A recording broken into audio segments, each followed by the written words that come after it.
Okay, so I was digging around in the torso and I found out where some of my issues were, where I can actually kind of clean this up. I shaped some of the vertices in the body and poked around a little bit more on some of the learning and stuff. So after a few hours, I'll get this all cleaned up and get these to look a lot more cohesive. I need to get this done because I need to start getting it unwrapped, and I don't know how to use Maya's unwrap tools, and Maya's weird compared to Max. So I'm going to find where I can cut polys out and where I need to replace them so that the edge flow across the whole body in terms of how it moves as a body. I'm going to try to at least I can model in the traps, the pecs, the abs, the glutes, the thighs, the upper and lower legs. Make it look like, you know, try to get at least the flow of the body to match the polygons a little bit, so it just looks a lot better and it'll animate a lot more smoothly. Poly count will be kind of negligible in my mind at this point. I'm not too worried about it. Just want it to move really well. So what we're gonna do is go on to the hand.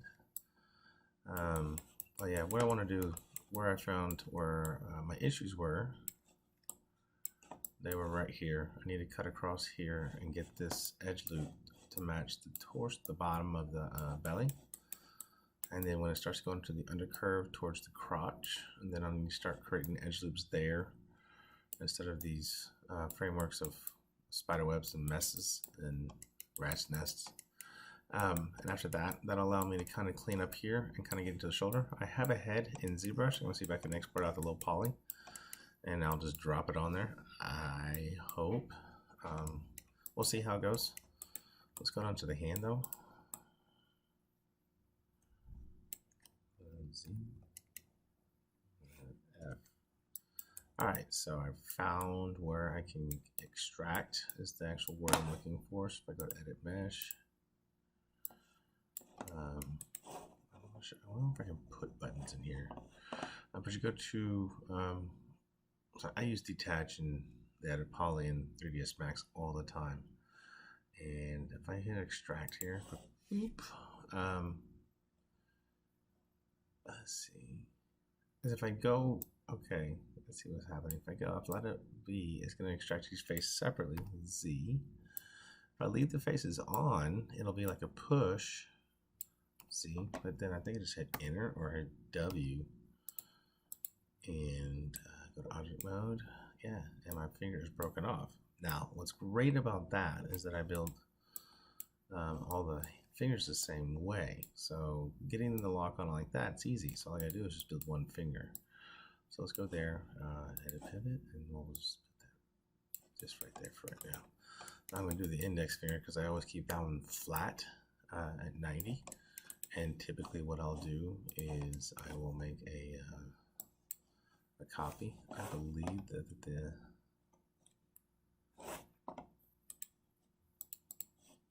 I'm making an instance. Yeah, so it's an instance. So I'm going to delete that. Actually, I want to keep that window open real quick.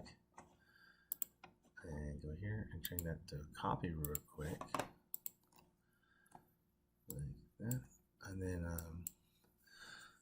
so I'm just going to keep that aside because if I don't like the way I'm building this, then the structure's going to be bad. I'm just going to build the basic blocking of the finger before I get into the actual structure of the knuckles and how it's animated, but I'm not going to worry about it being too low poly, so I probably won't structure it for low poly modeling. I'll just get it ready for high poly, or medium poly would be better. Alright, so let's go here. Let's start modeling this finger here. So we got one knuckle.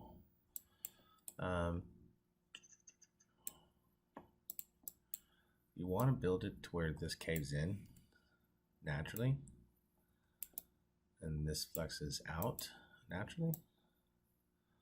Usually enough to get it just squeezed in. You can make them kind of triangles and B cuts in here also to really push that.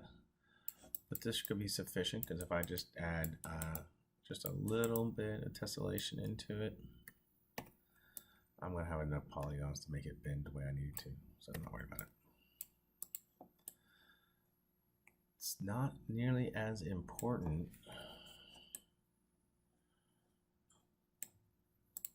on the poly counts these days, it seems. So we're running so much power on our computers and our game systems. It's just not as strict anymore. We were talking at work about tensile strength and objects, and we're just like something like substance just makes it easier to just kind of ignore. And you don't ignore it, but it's not nearly as stressful as it was just a few years ago.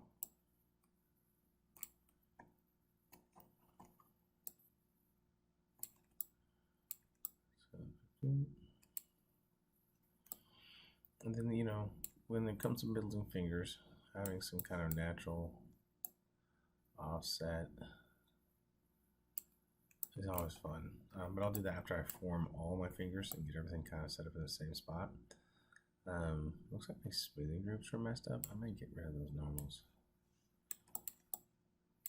So if I hold shift and double click on the adjacent, I get the what looks like the ring selection. So I can delete that. And let's see what I can do here with bridge. I need selected edges. So go to edge mode. I think that's what it says. My glasses, my eyes are tired. My glasses aren't so great. There we go. Look, fixed. And the normals look better. Cool.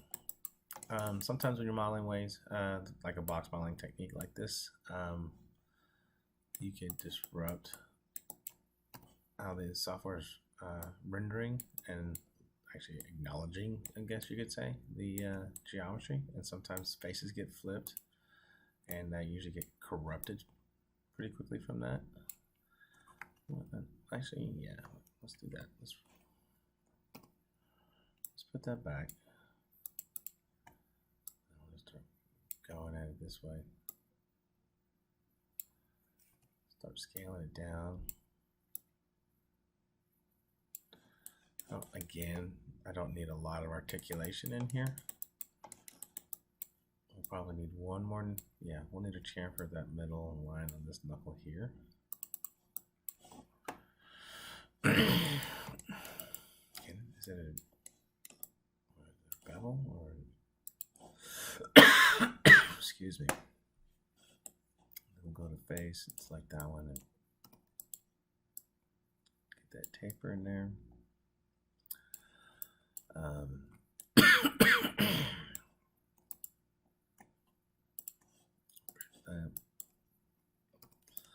All right, so there's our basic finger.